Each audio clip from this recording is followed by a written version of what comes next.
Ministeran'ny fambolena sy ny fiompiana tarihan'ny governemanta miaraka amin'ny fanohana ny banky afrikanina ho an'ny fampandrosoana na ny BAD dia nanangana Tetikasa Picas 1 na ny Tetikasa tendro hitambaran'ny fitomboana araka orinasa fanodinam-bokatra ao amin'ny faritra atsimon'i Madagasikara. Ho anisan'ireo vahaolana maharitra nefa aingana indrindra entina analefana ny mosary ao amin'ny faritra Androy sy Anosy. Ny 12 Jiona 2024 no nanokafana ny Tetikasa tamin'ny fomba ofisialy tao amin'ny hôtel Azora Taolagnaro faritra Anosy. Ny projet Picas dia Tetikasa izay hoentina mampandroso ny sehatrin'ny fambolena sy ny fiompiana, mitodika ihany koa amin'ny fanodinana ireo vokatra vokarina aty amin'ny faritra atsimo izay tena mahavokatra sakafo samihafa indrindra rehefa afapetraka ireo atao hoe fototra lehibe izay ahafahan'ny tantsaha manao an'izany fambolena sy ny fiompiana izany dia ny rano. Ka ao anatin'izao Tetikasa izao dia tena misy ilay atao hoe transfert de l'eau, mobilisation ny ressources en eau, izany hoe mampiasa an'izay ny rano izany na ny rano ihany koa any ambany tany izay ananantsika maro trandrahana azy amin'izay amin'ny fomba manara-penitra no ataontsika amin'izao amin'ny maha hoe projet intégré azy dia isahana ihany koa amin'ireo lafin'ny fampandrosoana aty ambanivohitra anatin'izany ny resaka lalana na ny fandriam-pahalemana azy dia misy tohana ataon'ny Tetikasa Picas anatin'izany izay maha-Tetikasa intégré azy.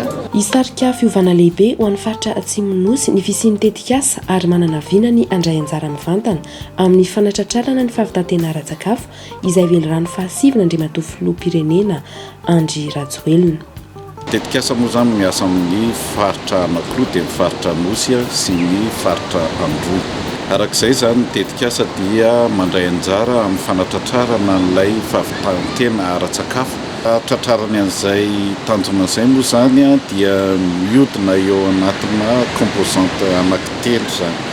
Misy moa zany composante voalohany izay fanamboarana sy fanatsarana ireo fototrasa-pambolena. Misy ihany koa ilay composante faharoa zany izay entina ampitombo ny vokatra ara-pambolena izay mahatanty ny fiovaovan'ny toetr'andro. Ary ny fahatelo moa zany dia amin'ny resaka fitantanana sy fandrindrana ny Tetikasa. Izy zany ny fanamboarana ireo fototra-fambolena misy ilay ataontsika hoe micropérimètre irrigué zany anankenina izay ho tanterahana manomboka amin'ity taona ity anivon'ny faritra Anosy sy Androy. Etsy andanin'izay ihany koa dia isy ny fiaraha-miasa zany izay iarahantsika amin'ny filoham-pirenena izay misahana amin'ny fikarohana ara-pambolena na ny voafifa moa zany izay entitsika hamokatra ireo masomboly voafantina ho aparitaka zany ho an'ireo mpamboly aty anivon'ny faritra. Etsy andanin'izay ihany koa tsika dia hiasa amin'ny eo anivon'ny direction-ny protection des végétaux na eo amin'ny fiarovana amin'ny voly amin'ny fametrahana zany ilay plan de gestion des pesticides na ilay programme ahafahana mitantana ny fampiasana ny fanafody zany sy ny fiarovana amin'ny bibikely. Dia izy ihany koa moa zany ny ady atao mikasika an'ilay chenille légionnaire d'automne ozy izy zany tsika na le ohatra izay tena mpanimba mikatsaka aty amin'ny faritra atsimo. Eo ihany koa ny fiaraha-miasa antsika zany amin'ny fitoerana fambolena amin'ny valala.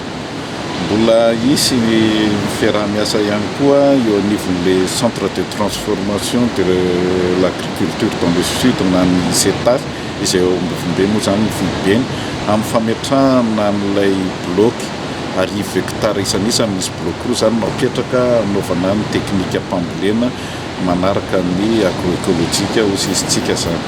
Azo tsapahitanana ny mazava-dehibe ity Tetikasa ity satria mitondra ny anjara birikiny amin'ny hamerenana indray ny lanjan'ny fampandrosoana ny sehat-pamokarana maharitra manoloana ny tsy fanjarian-tsakafo izay mianjady amin'ny faritra atsimon'i Madagasikara.